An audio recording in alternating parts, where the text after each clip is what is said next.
शेतकरी मित्रांनो, सोयाबीनची पेरणी होऊन 1-1.5 महिना उलटून गेला आहे.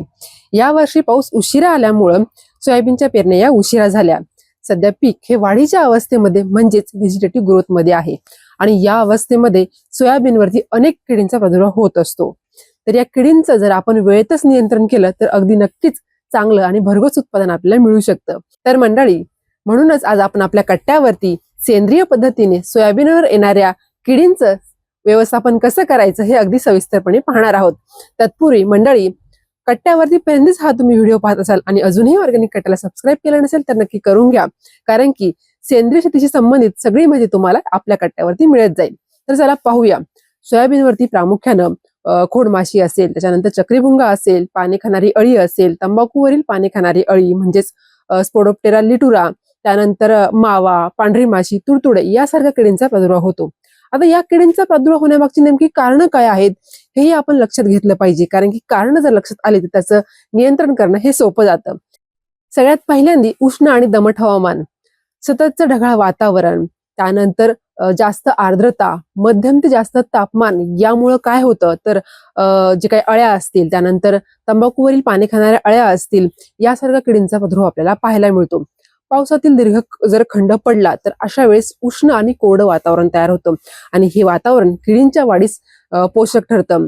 त्यानंतर जर शेतामध्ये तणांचा प्रादुर्भाव वाढला तर अशा वेळेस ही तणं किडींसाठी आश्रयस्थान आणि अन्नस्रोत बनतात. जर पेरणी आपण जर दाट केली असेल तर अशा वेळेस सूर्यप्रकाश आणि हवा खेळती राहत नाही आणि हे वातावरण किडींच्या वाढीस पोषक ठरतं.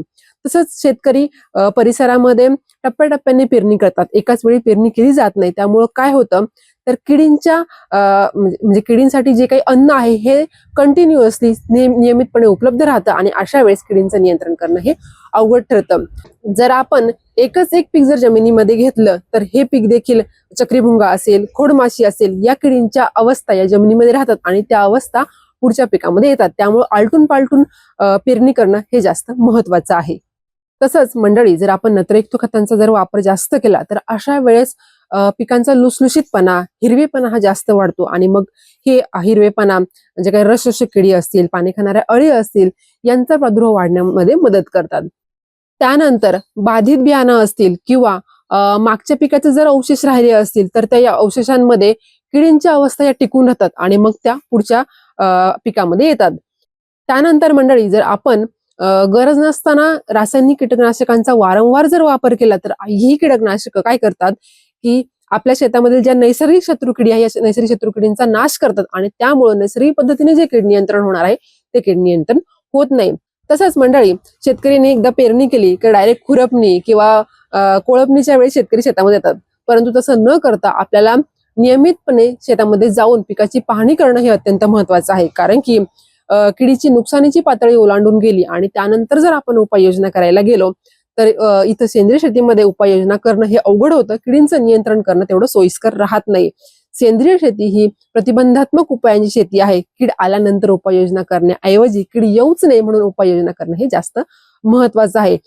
मंडळी, या किडींचा प्रादुर्भाव रोखण्यासाठी आपण सेंद्रिय पद्धतीने काय उपाययोजना केल्या पाहिजेत हे लगेचच पाहूया. जर आपल्या पिकामध्ये चक्रीभुंगा असेल, त्याच्यानंतर पाने खाणारी अळी असेल, ही जर आली तर पानं किंवा खोडं ही कुरतडलेली दिसतात, झाडं बाधित होतात. तर अशी बाधित झाडं आपल्याला लगेच उपटून नष्ट करायची आहेत. त्यानंतर या अळ्यांची अंड्यांची पुंजकं देखील दिसतात आपल्याला, तर ही देखील आपल्याला हाताने गोळा करून ती नष्ट करायची आहेत. पुढचा उपाय म्हणजे काय करायचं आपल्याला, जर आपल्याला किडी येत आहे शेतामध्ये, नुकसानीची पातळी ओलांडत आहे हे जर लक्षात आलं तर लगेच आपल्याला दशवर्णी अर्क आणि निमार्क यांच्या आलटून पालटून 10 मिली प्रति लिटर पाणी या प्रमाणामध्ये घेऊन फवारण्या या करायच्या आहेत.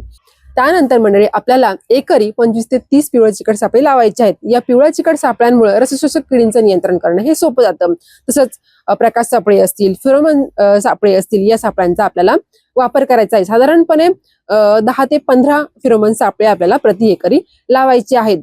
त्यानंतर काही जैविक कीटकनाशकांचा देखील आपण वापर करू शकतो. त्याच्यामध्ये मग NPV असेल किंवा मग बॅसिलस थुरिनजिनेसिस यासारख्या कीटकनाशकांचा वापर करता येतो. मंडळी, मावा आणि तुडतुड्यांनी पानांमधील रस शोषल्यामुळे पानं ही वाकडी होतात, तसंच पिवळी होतात. अशा वेळेस आपल्याला निमार्काची फवारणी करायची आहे. 10 मिली प्रति लिटर पाणी या प्रमाणात घेऊन ही फवारणी करावी.